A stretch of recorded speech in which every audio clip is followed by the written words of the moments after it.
Setelah malam mencekam, melihat minggu pagi warga berlari, menyapa dengan damai, menyadari gue bahwa hal sekecil ini baru berharga ketika sudah hilang. Jangan sampai demokrasi kita, kebebasan kita, kemerdekaan kita, baru kita sesali ketika sudah hilang.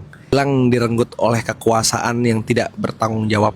Hilang di tangan senjata dan brutalitas aparat. Ketika para eksil dulu tahun 66 dikirim ke luar negeri dan gak bisa pulang, mereka gak pernah sadar bahwa Orde Baru itu 32 tahun lamanya. Ketika mahasiswa era Orde Baru dimulai, mereka gak pernah sadar bahwa mereka akan dibungkam 32 tahun lamanya. Jadi banyak kejadian di mana negara demokrasi itu jadi hancur di tangan yang bersenjata. Rakyatnya awalnya gak menyadari, dikira bakal instan, tahu-tahu bertahan begitu lama. Jangan sampai kita terlambat menyadari itu, teman-teman semua. Buat kita yang masih bisa lari pagi di minggu ini, belum tentu bisa lagi loh di minggu depan. Bisa jadi banyak tank-tank dan juga senjata di kiri dan kanan kita. Buat kita yang masih bisa nge-tweet, live TikTok, buktinya aja sekarang udah dibungkam.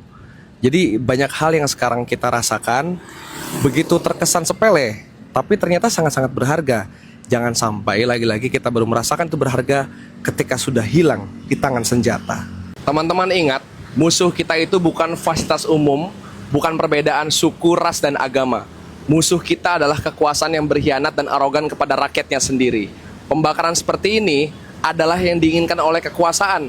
Mereka pengen mendelegitimasi gerakan rakyat, biar kesannya rakyat itu anarkis, perlawanan yang gak punya substansi. Harusnya kita belajar dari operasi pembakaran halte Sarinah. Udah dibahas oleh narasi, dimana itu bukan ulah masa aksi, itu ulah provokator, dark rider, penunggang gelap yang pengen bikin aksi rakyat terkesan anarkis dan gak bertanggung jawab. Padahal itu pembakaran halte besi-besi kayak gini hanya bisa dilakukan oleh orang-orang dengan kemampuan aparat tingkat tinggi. Udah dibahas narasi, jangan sampai kita terprovokasi, teman-teman. Kita juga perlu belajar 98. Ketika ada penjarahan, itu berawal dari orang-orang pakai truk turun, berbadan tegap, cepat, kemudian memantik masyarakat yang nggak tahu apa-apa untuk marah dan ikut menjarah. Lagi-lagi, negara, kekuasaan memang suka memberikan orang-orang yang sengaja melakukan provokasi supaya gerakan rakyat lagi-lagi didelegitimasi. Tapi jangan juga kita berlarut-larut untuk konflik menyalahkan sesama rakyat. Lebih baik salahkan pejabat kita.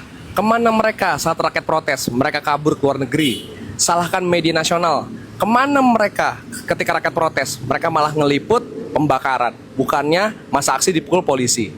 Kemana negara bertanggung jawab selama ini? Bukan merusak fasum. Mereka merusak hutan. Mereka merusak kepercayaan rakyat. Kemana mereka? Kok mereka nggak bertanggung jawab? Negara juga kebiasaan. Baru notice pas rakyat udah nyeleneh, rakyat udah marah, rakyat udah bakar-bakaran. Kebiasaan. Negara yang setelan cuek sama rakyat sendiri.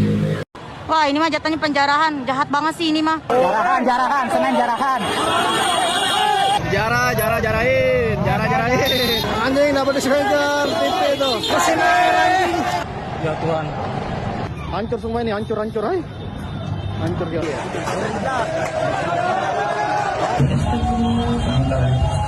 Ini sudah bukan tujuan utama lagi. Polisi mati. Penjarahan di mana-mana, bakar-bakaran, tawuran, keroyokan. Ini sudah bukan aksi unjuk rasa lagi, woi.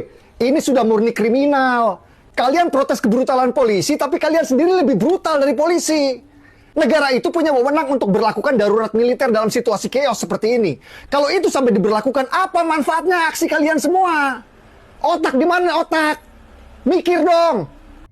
Gak apa-apa Jarah, asal toko Cina aja. Ini semua gara-gara Cina. Nanah bisul, jadi rakyat sengsara aja. Tolol jangan lu sikat juga. Udah tahu sama-sama sengsara. Masa si sengsara mau menyengsarakan yang sama-sama sengsara juga? Ini orang yang ngomong begini otaknya dibol anjing apa gimana?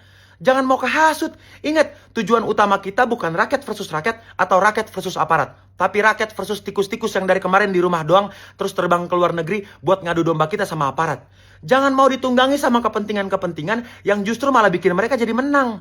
Fokus aja sama tujuan utama kita. Panjang umur perjuangan.